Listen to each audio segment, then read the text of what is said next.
there, this is actually a part of a larger video where I go in depth about all 3 God of War games in one single video. If you want to check that video out, there's a link in the description and there's probably a card on screen. I highly suggest you go and see that one. I talk about the other 2 games in the series as well as compare them all to each other. But with all that out of the way, let's jump into this video.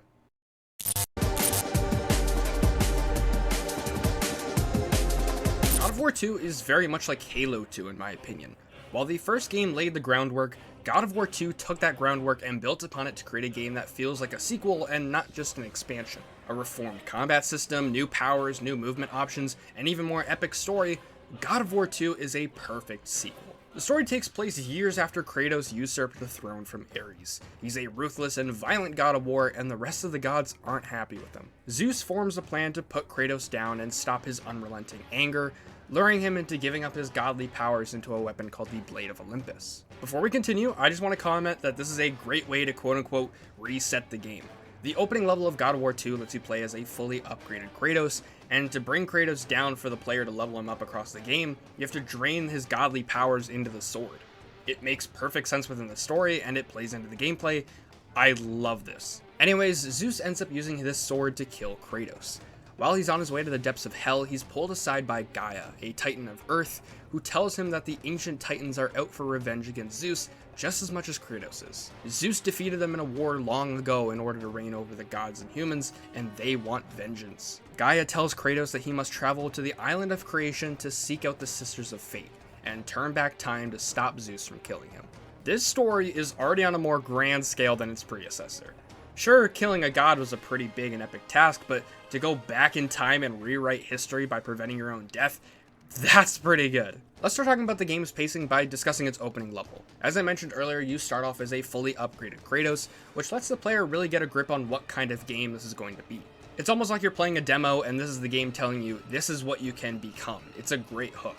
And again, as I already mentioned, the way that they nerf Kratos is amazing in my opinion, as it writes into the story and applies it into the physical game. I love it. Let's do a really big jump to when you're on the island of creation. I know I'm skipping over like an entire area of the game, but I find that a lot of these videos are just story recaps at times, and I don't want that to happen, so I'm just going to jump to the point in the game to continue my argument about pacing. The island of creation is 10 times better than Pandora's temple. The island features plenty of different areas for you to see, which avoids the point I made earlier with the first game that it looks a lot the same. While I do think a lot of these areas are filler areas, they aren't really tedious, and they do give you something new to look at for a bit. I just think these filler areas could have been taken out of the game and nothing really would have changed. The elements featured in these areas could have been relocated to a different area that has a bit more weight in the story, and the overall length of the game could have been cut down, but I'll get to that in a second. The first area that comes to mind when it comes to filler areas is the Bog of the Forgotten. Sure, you learn about secondary weapons and you get the Golden Fleece, which is a very important item, but I think these could have been moved to other areas and the devs could have cut the Bog of the Forgotten out with no drastic changes to the story. But as I said, these areas that are more so just filler areas, they're not really tedious and they do give you something new to look at. They do just extend the game's length. God of War 1 is an 8 to 10 hour romp. God of War 2, however, is around 10 to 12 hours long. I know it's only an extra 2 hours, but good lord, this game felt way longer than it needed to be. I'm not the biggest fan of long games, so this is an extremely personal irk for me, but I still thought I'd bring it up. Aside from that, I think God of War 2's journey is way better than the first one. The first game was Kratos having to go somewhere and then go back to fight Ares. This game is Kratos having to cross this huge island to get to one goal, which I find is a lot more satisfying. Getting to Pandora's box in the first game was realistically only half the battle.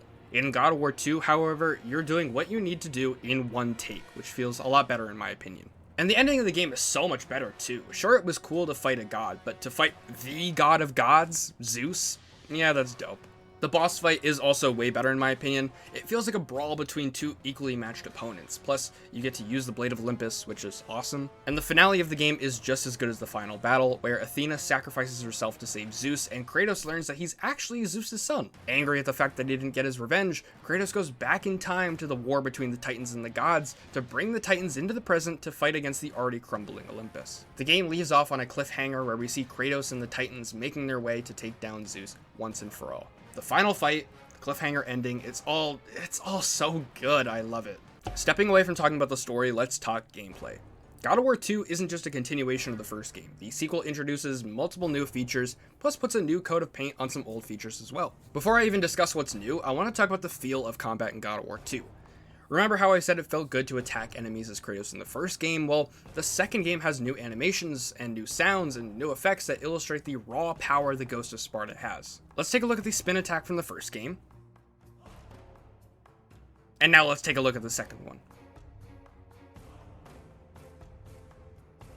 The second one just has way more power behind it. Like, he's not just spinning the Blades of Chaos around, he is swinging those motherfuckers. When you go to kill a Minotaur, it's a new animation. The Gorgons, it's a new animation. And they're all so much better than the old ones. Now let's dive into the new features. There's new movement options, such as being able to swing from hooks, and later in the game you get the Wings of Icarus, which allow you to glide across caverns or fly upwards if you're underneath a draft of wind. In terms of new combat features, holy shit, there's new combat features. New combos to unlock with the Blades of Athena. There's a new magics to unlock and use. There's sub-weapons now.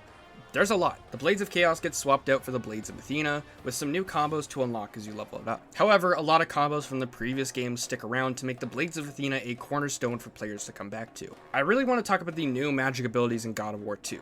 In the first game, I mentioned that the magic abilities aren't great for combos, and it felt more like the developers were trying to cram in as many references to Greek mythos as they could. While I think that the references are a bit more nuanced, being references to titans more than gods, the gameplay aspect of magic abilities in God of War 2 is way better. They're way easier to integrate into combos than the magic abilities of the first game. You can be doing a combo, fire a few arrows from Typhon's Bane, create a few charges of Kronos Rage, have those go off while you're swinging out more attacks with the Blades of Athena.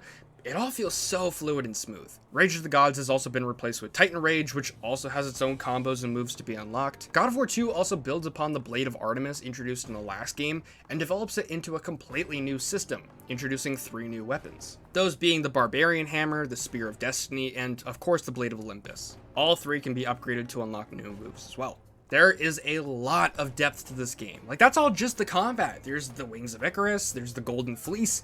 Both are more for puzzle solving, but they're still new additions. Speaking of puzzles, they're a bit more reliant on the tools Kratos has at his disposal, which I don't really think is good or bad. They still feel like God of War puzzles, and honestly, I just don't have much to say about the puzzles. I think they're alright. Overall, God of War 2 is an ideal sequel.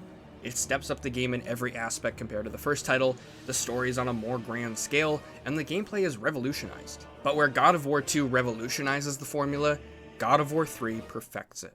And hey, if you like this video, be sure to leave a like and subscribe if you haven't already. Also, feel free to leave a comment as I try to reply to as many as I can. If you want to check out more videos, you can do so here, as well as check out RatedEm Live, which is where I upload the best moments from all of my live streams. Thank you for watching, and I will see you next time.